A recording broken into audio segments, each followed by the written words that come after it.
Friends. तो आज जो हमें अपनी लाइफ में सीखना होता है वो हम सीख ही लेते हैं। एक्चुअली लाइफ में बहुत उतार चढ़ाव होते हैं और इन उतार चढ़ाव के होते हुए हम अपनी लाइफ को जी रहे होते हैं। लेकिन सौभाग्य से हमारे जीवन में जब मेडिटेशन आता है तब मेडिटेशन का सहारा लेके अपनी लाइफ को बहुत ही ज्यादा सुगम बना देते हैं।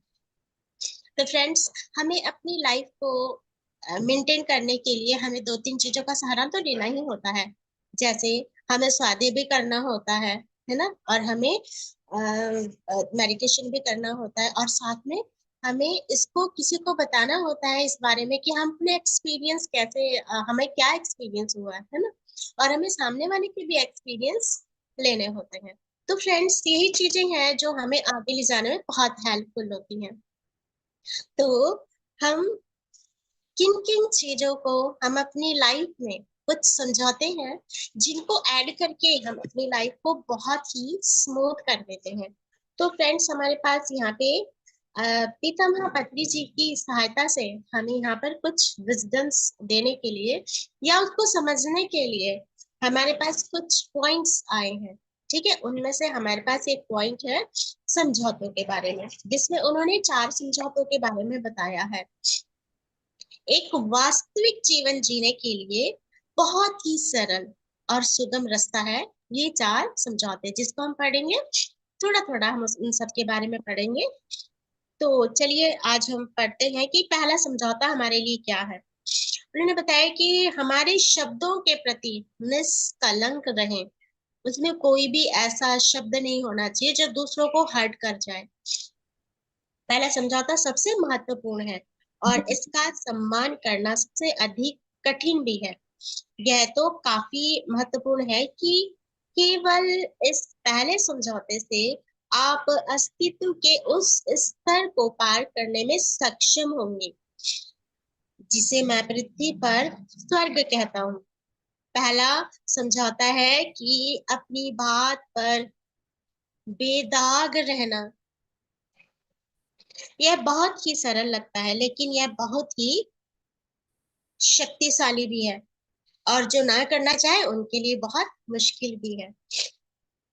अपने वचन के प्रति निष्कलंक होना, क्या मुंह से निकल रहा है? ठीक है, कहीं वो ऐसा तो नहीं है जो मुझे कलंक में डुबा दे। ये बड़ा है। और निष्पक्षता का अर्थ है पाप के बिना। तो इसमें बताया है कि पाप, वास्तव में पाप करने का क्या मतलब है ना। तो जिसे हम डील करने वाले हैं, ठीक है। अरे हम सभी डील करते हैं इन सब चीजों से। तो सब कुछ है जो आप करते हैं जो आपके विरुद्ध जाता है। कुछ चीज ऐसी होती है कि हमारे ही विरुद्ध चला जाता है। कोई बात हम ऐसी बोल देते हैं, ठीक है, उस समय सुकून मिला है। कभी गुस्से में हम किसी को कुछ कह देते हैं, है ना। तो उससे उस समय सुकून मिला है, बट बाद में वो हमारे लिए कितना ज्यादा हार्मफुल है ना। क्योंकि जो भी हम बोलते हैं सबसे पहले तो इसी को ही उससे गुजरना पड़ता है। तो फ्रेंड्स, इसमें सब कुछ जो आप करते हैं जो आपके विरुद्ध जाता है, जो कुछ भी आप महसूस करते हैं या विश्वास करते हैं या कहते हैं कि आपके विरुद्ध जाता है, तो वह पाप है। जो हमारे खुद के विरुद्ध जाता है वो पाप है। जब आप किसी बात के लिए खुद को दोषी ठहराते हैं वो भी पाप है। या आलोचना करते हैं तो आप खुद के खिलाफ हो जाते हैं। पाप रहित होना मुश्किल, विपरीत है। ठीक है। निष्कलंक होना अपने विरुद्ध जाना नहीं है। जब आप निष्कलंक होते हैं तो आप अपने कार्यों की जिम्मेदारी लेते हैं, है ना, कि मुझे कैसे बोलना है, मुझे कैसे बात करनी है। लेकिन आप खुद को आंकते या दोष नहीं देते, है ना। इसलिए जब हम बेदाग होते हैं तो हम अपराध या शर्मिंदगी में लिप्त होकर अपने शब्दों का इस्तेमाल अपने खिलाफ नहीं करते हैं। हम दूसरों पर आरोप लगाने, आलोचना करने या गपशप करने में भी अपने शब्दों का प्रयोग नहीं करते हैं। हमें ये देखना है कि हमें क्या करना है और क्या नहीं करना है। हम अपने वादों का सम्मान करते हैं, है ना। और केवल वही वादे करते हैं जिन्हें हम पूरा करना चाहते हैं, है ना। वही बात तो बोलेंगे हम जो हमारी लाइफ का टारगेट होगा। चलिए दूसरा समझौते के बारे में हम पढ़ते हैं। दूसरा समझौता है, कुछ भी व्यक्तिगत रूप से ना लें। तुम्हारे आसपास जो भी होता है, कुछ भी हो रहा हो, उसे व्यक्तिगत रूप से ना ले। अगर मैं तुम्हें सड़क पर देखता हूँ और कहता हूँ, अरे तुम बहुत मूर्ख हो, तुम्हें तुम्हें जाने बिना, यह तुम्हारे बारे में, यह मेरे बारे में है। तुम्हारे बारे में कह तो रहा है, लेकिन वो है किसके बारे में? मेरे बारे में, क्योंकि हम तो जान ही नहीं रहे सामने वाला क्यों सड़क पे जा रहा है। यदि आप इसे व्यक्तिगत रूप से लेंगे तो आप तो शायद आप मानते हैं कि आप मूर्ख हैं वास्तव में, क्योंकि हमें तो हक ही नहीं है उसे बोलने का, किसी को जज करने का। शायद मन, आप मन में सोचे, नहीं कैसे जानता है, क्या वह दिव्य दृष्टि है, दिव्यदर्शी है, या कोई देख सकता है कि मैं कितना मूर्ख हूँ। तो इसलिए लोग जो भी करते हैं वह आपकी वजह से नहीं होता, यह स्वयं के कारण है। वो क्यों जा रहा है सड़क से, उसे मालूम है क्यों क्यों जा रहा है, उसे कहाँ जाना है, किसी काम से जाना, जो भी उसने करना है। इसलिए जब भी आप किसी की कही गई बात से आहत होने वाले हो तो रुके, या फिर याद रखें कि यह उनके बारे में है। हर कोई अपने अपने दुख के मामलों से निपट रहा होता है एक्चुअली, और अक्सर वे अपने मामलों को अपने आप पर ही थोप कर अपना ध्यान भटकाते हैं। हर किसी को हर किसी का अपना सत्य और अपना दृष्टिकोण है विश्व को देखने का, है ना। और आपको इससे खपने की आवश्यकता नहीं है, कौन क्या कर रहा है, कौन कहाँ जा रहा है, कौन क्या खा रहा है, नो, कौन क्या पहन रहा है ना। जब आप अन्य लोगों के हाथों पीड़ित होते हैं तो यह अनावश्यक है, क्योंकि आपने सिर्फ अपने बारे में उनकी राय पर प्रतिक्रिया व्यक्त की है, उसकी नहीं सुनी। तो फ्रेंड्स, ये था हमारा सेकंड समझौता। हम तीसरे समझौते के बारे में बात करते हैं। तीसरा समझौता है, धारणा मत बनाओ, क्योंकि आज से पिछले कई जन्मों तक हमने बहुत सारी धारणाओं को अपने साथ चिपकाया हुआ है। अब तो हमें सावधान हो जाना चाहिए, क्योंकि अब तो हम सच्चे ज्ञान में आ चुके हैं। तो हमारी प्रवृत्ति हर चीज के बारे में धारणा बनाने की होती है। कोई भी चीज हम धारणा बना लेते हैं, और कभी कभी अपने बुजुर्गों से सुनी भी हमारे अंदर फीड हो रखी है ऑलरेडी। धारणा बनाने में समस्या है, समस्या यह है कि हम मानते हैं कि वे सत्य हैं जो धारणाएं हमने सुनी है और हमारी अपनी बनाई हुई है ना। यह हम शपथ ले सकते हैं कि वे असली है। ले सकते हैं क्या? हम नहीं ले सकते, है ना। हमें उसका बेस ही नहीं पता, तो हम क्या लेंगे?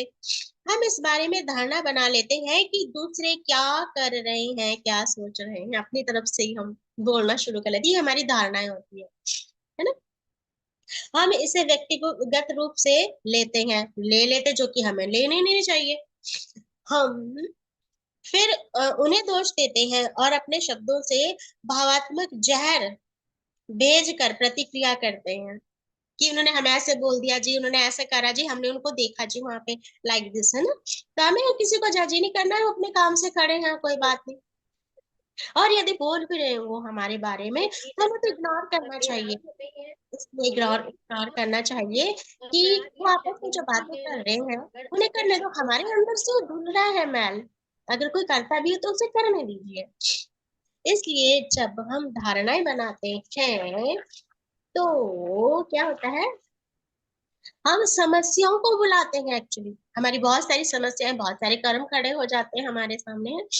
हम एक धारणा बनाते हैं, हम गलत समझते हैं, हम समझते हैं एक्चुअली गलत, है ना। जब हम धारणा बना लेते हैं, हम इसे व्यक्तिगत रूप से लेते हैं, ले लेते, जो कि हमें लेना नहीं चाहिए। और हम बिना कुछ लिए कि एक बड़ा नाटक रच देते हैं, एक बड़ा अपने लिए कर्म रच लेते हैं ना। खुद को धारणा बनाने से रोकने का तरीका, सवाल पूछना, सुनिश्चित करें कि बोलचाल स्पष्ट है, यदि तुम्हें समझ ना आए तो पूछो, है ना। जब भाई क्या कर रहे हो तुम, किसके बारे में बात कर रहे हो, तुम पूछ लो वहां जाके, है ना। जब तक आप यथासंभव स्पष्ट ना हो जाए तब तक प्रश्न पूछने का साहस रखे, या तो पूछ लो जाके, है ना, कि तुम क्या बात कर रहे हो। अगर नहीं पूछ सकते, साहस नहीं है, तो बंद करो इस टॉपिक को, है ना। नहीं बोलना, सोचना है किसी के बारे में। अनुमानों की चुनौती देना वह चाबी है, क्योंकि हम अनुमान लगा लेते हैं ना, ये चुनौती तो है अपने लिए। आपको यह जानना होगा कि आप दूसरों से और दूसरे लोग आपसे क्या उम्मीद रखते हैं। और यदि आप उत्तर नहीं जानते तो आपको पूछने की आवश्यकता है ना। प्रश्न पूछना और शोध करना अनुमानों को चुनौती देने और सत्य की खोज करने का एकमात्र तरीका है। कोशिश करने लायक एक अभ्यास यह है कि जब आप किसी से बात को मानने के लिए ललायत करते हैं, है ना, तो तुरंत निष्कर्ष पर पहुंचने के बजाय खुद को सवाल पूछने और संवाद करने के लिए मजबूर करें। आखिरकार यह एक स्वाभाविक प्रतिक्रिया बन जाएगी। तो फ्रेंड्स, हमारा चौथा और लास्ट हमारा समझौता है, हमेशा अपना सर्वश्रेष्ठ प्रयास करें, है ना, अपना 100% दें। एक एक और समझौता है, लेकिन यह है जो अन्य तीनों को गहरी आदतें बनाने की अनुमति देता है। चौथा समझौता पहले तीन समझौतों को काबू करने से है। हमेशा अपना सर्वश्रेष्ठ प्रदर्शन करें, अपना 100% दें, है ना। और जो आप 100% दे रहे हो वो इसलिए तो दूसरों को समझा भी सकते हैं हम, है ना। तो किसी भी परिस्थिति में हमेशा अपना सर्वश्रेष्ठ प्रयास करें, है ना, ना अधिक और ना कम। लेकिन ध्यान रखें कि आपका सर्वश्रेष्ठ कभी भी हर पल एक तक जैसा नहीं रहेगा। हर चीज जीवित है और हर समय बदलती है, सिंपल है। ये जो हम देख रहे हैं ना आंखों से, फिजिकल आंखों से हम ये देख रहे हैं धरती, ये भी एक वैसी ही नहीं रहती है। आप कुछ सालों बाद कहीं जाओ तो आपको सेम वैसा ही नहीं मिलेगा, बहुत चेंज मिलेगा आपको, है ना। या किसी के घर भी चले जाए तो सब कुछ बहुत चेंज है, सब कुछ चेंजेबल है, तो बदलती रहती है। इसलिए आपका सर्वश्रेष्ठ कभी कभी उच्च गुणवत्ता वाला होगा और किसी समय उतना अच्छा नहीं रहेगा, इक्वल नहीं रहता है ना। अपना सर्वश्रेष्ठ करने का एक प्रमुख तरीका स्वस्थ आदतें बनाना है, और इस तरह हम धीरे धीरे बेहतर होते जाएंगे। हम नहीं चाहते कि हम अपने आप पर बहुत ज्यादा जोर डालें और फिर अनुभूति अभिभूति और तनावग्रस्त रहे, है ना। क्यों हम अपने आप को क्यों ऐसा बनाए। तो अच्छी चीजें तब घटित होती है जब हमारा अपना सर्वश्रेष्ठ प्रयास, जब हम अपना पूरा सर्वश्रेष्ठ प्रयास करते हैं, तो हम अधिक सकारात्मक और अधिक उत्पादक होते हैं। हम अधिक अधिक खुश हैं और टालने से जुड़े अपराध और शेष से भी मुक्त हैं। यह पूर्ण होने के बारे में नहीं है, बल्कि स्वयं की सेवा करने और भगवान का सम्मान करने के बारे में है। अपना सर्वश्रेष्ठ करने के लिए हमें सीखना चाहिए कि कब ना कहना और कब हाँ कहना। हमें यह भी सीखना चाहिए कि चीज को कब छोड़ना है। अपना सर्वश्रेष्ठ करने का अर्थ है सकारात्मक पर केंद्रित ध्यान, सकारात्मक चीजों पर अपने ध्यान को केंद्रित करना, वर्तमान में जीना और कार्यवाही करना। तो फ्रेंड्स, हम इन चार समझौतों को अपनी लाइफ में उतारें, जितना हो सकता है इन चीजों को हमें समझना होगा, यदि हम अपनी इंटरनल वाली ग्रोथ को चाहते हैं। तो मैं इसी के साथ यहाँ पर पूर्ण विराम लगाऊंगी और थैंक